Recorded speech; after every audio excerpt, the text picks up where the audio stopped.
I was in college, I remember seeing in one of my texts, there was this painting called the Icebergs.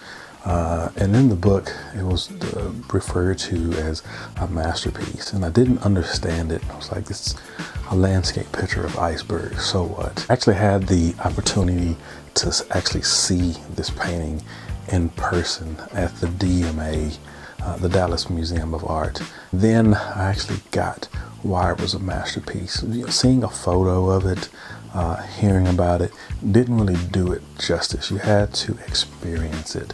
And being in the same room with this painting, understanding the scale, the level of detail, and the techniques used to almost create this inner illuminating ice. I got why it was a masterpiece.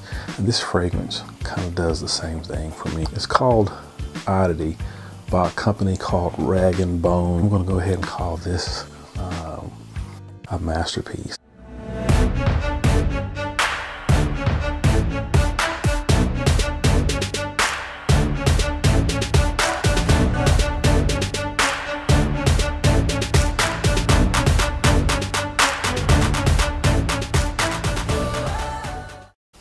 What's going on, YouTube?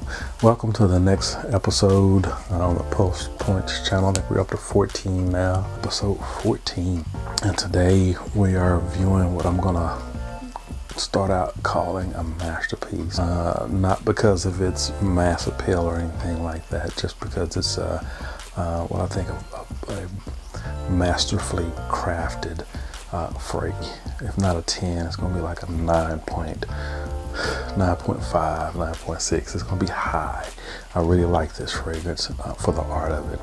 Half the people that smell this off the bat, it's gonna be out. I'm gonna say it right now. This is not for the faint of heart. This is not for the casual fragrance. This is for the frag head, the fragrance enthusiast. Let's get into the review. Now, Oddity is one of 8 scents that the company Rag & Bone set out to create. I'm going to assume that this is their first line and why they created 8 at one time. After they created the first 7, they said, well, I don't think we have anything that represents the brand. Oddity, they wanted to take a classic smelling scent and put a twist on it. What they called, quote unquote, a curious twist. The introduction is just like the name says, it's Oddity in full effect. A typical citrus introduction, the fresh or light, pleasant introduction that's 90% of fragrances out there is not here. This thing starts out with a very authentic black pepper note that is bitter and sour. And I know that's going to be, the sounds off-putting, and quite frankly is off-putting. But after you get past that initial shock, this fragrance turns gorgeous. It's complex and it's dark. And what slowly starts to creep in after the black pepper introduction is angelica and leather. It's like a precursor. You're like, okay, you get something, you're like, okay, I don't like that, but you start getting these hints of leather and angelica, and you're like, well, something's there. You don't know what just yet, but something's pleasant and it's coming. It's like almost like foreshadowing. You're going to get something nice out of this fragrance. Now, the leather begins rugged.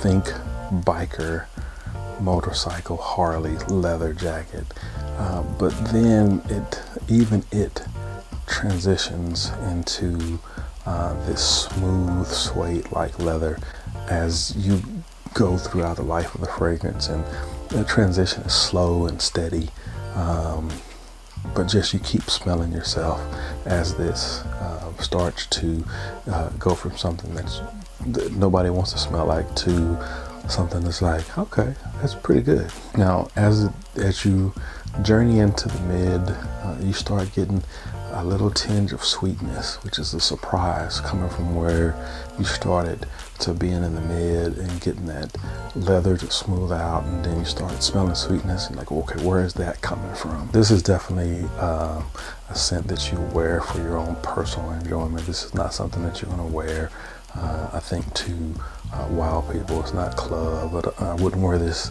at work, even though I wore it to work to test. I didn't test this around a lot of people just because I don't think it's that type of scent. It's not like a compliment getter. You're not going to wear this and somebody goes, oh my God, what are you wearing? At least not for the first 7 or 8 hours of the fragrance. Maybe in the base though, because the base to me is what makes this worth it. It's a sensual blend of amber and vanilla, and that transition from rugged to smooth leather or suede-like leather is complete, and the blend of that is just, it's magical. Now, I also appreciate the level of detail that the company put into creating the scent, even down to the glass bottles, the bottle design. They found like this vintage glass factory that they created the bottles. And there's also on the bottles like a 6-digit code that's supposed to somehow represent the longitude and latitude for the ingredients that they've procured for the construction of this fragrance. Just a level of detail that you only find in a niche composition.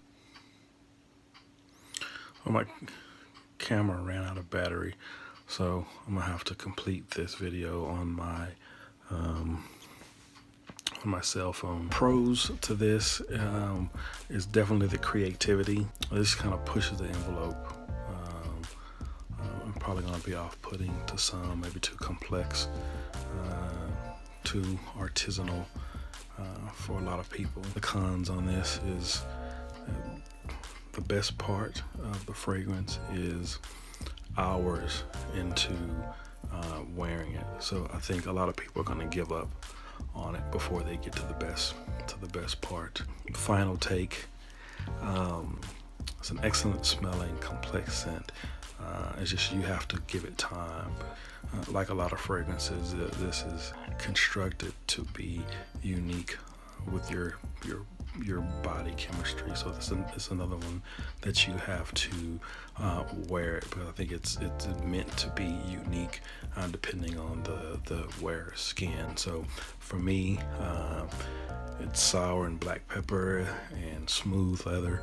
I'll be interested to see what other people get from this. With that, like I said, tell me down in the comment section if you've smelled this, what your thoughts are. If you're new, please consider subscribing, give me a thumbs up on this video, and I will see you guys in the next vid. Peace.